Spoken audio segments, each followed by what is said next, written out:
Morning. আজ আমি বানাবো পালং পনির। পালং পনির বানানোর জন্য আমি কড়াইতে প্রথমে জল দিয়ে দিয়েছি, তার মধ্যে আমি অল্প লবণ দিয়ে দিলাম। লবণ দিয়ে আমি পনিরটাকে দিয়ে দিলাম। এটাকে আমি অল্প ভাপিয়ে নেব। পনিরটা ভাপানো হয়ে গেছে, আমি এবারে এটাকে জল ছড়িয়ে নিচ্ছি। এবার একটা মিক্সিতে আমি পেঁয়াজ রসুন একসঙ্গে আছে, পেঁয়াজ রসুন, এই যে রসুন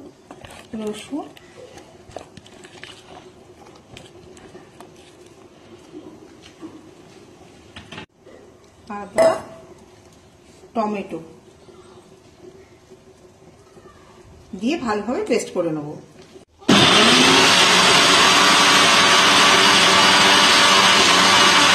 মশলাটা আমার পেস্ট হয়ে গেছে।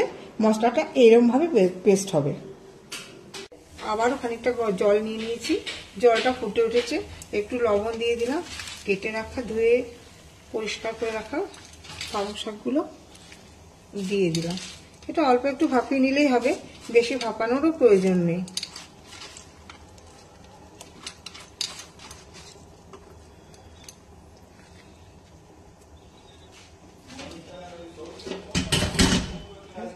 পালং শাকটা আমার সেদ্ধ হয়ে গেছে। এটাকে আমি ঠান্ডা জলের মধ্যে তুলে নেব। এটা বরফের জলের মধ্যে তুলে নিয়েছি। এতে কি হবে, পালং শাকটার যে সবুজ একটা রং সেটা কিন্তু নষ্ট হবে না। পালং পনির করার সময় দেখবে রংটা খুব বাজে হয়ে যায়, কিন্তু এই ঠান্ডা জলের মধ্যে নিলে পরে আর এই রংটা একেবারে সবুজ থাকবে, আর দেখতেও খুব সুন্দর লাগে, আর টেস্টও ভালো হয়। রান্নাটা আমি সর্ষে তেল দিয়ে করব, এই জন্য কড়াইতে আমি খানিকটা সর্ষে তেল দিয়ে দিলাম। একটা শুকনো লঙ্কা, সঙ্গে গোটা জিরা। ব্যাস, মশলাটা এবারে করতে থাকো, একটু ভাজা ভাজা হয়ে যায়। যখনই ভাজা ভাজা হয়ে যাচ্ছে একটা তেজপাতা দিয়ে দিলাম।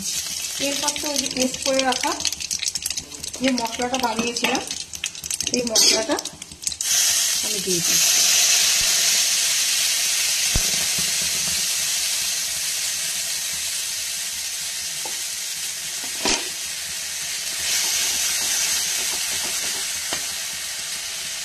সঙ্গে আমি দেব একটু হলুদ, একটু জিরা গুঁড়া, একটু ধনে গুঁড়া, কালারের জন্য অল্প একটু কাশ্মীরি লাল দিয়ে দিলাম।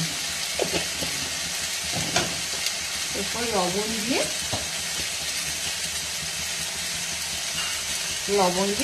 ভালো করে কষিয়ে নেব। মশলাটা আমার ভালোভাবে ভাজা হয়ে গেছে। এরপর আমি পেস্ট করে রাখা পালং শাকটা দিয়ে দেব। প্রয়োজন মতো নুন আর মিষ্টি সঙ্গে, একটু মিষ্টি একটু দিলে এতে মিষ্টিও হবে না, কিন্তু স্বাদটা পাতার মতো ভালোই হবে। এরপর আমি এটাকে ভালো করে মিশিয়ে নিচ্ছি। এরপর আমি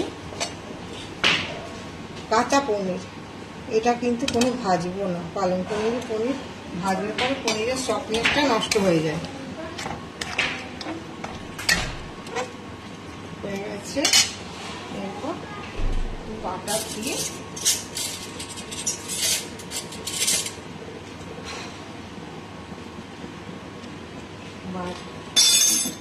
সার্ভ করার জন্য সম্পূর্ণভাবে রেডি হয়ে গেছে। পালং পনির অনেকেই করে, এভাবে একবার করে দেখো, দেখবে মোটামুটি ঘরোয়া স্টাইলে ভালোই লাগবে। টাটা।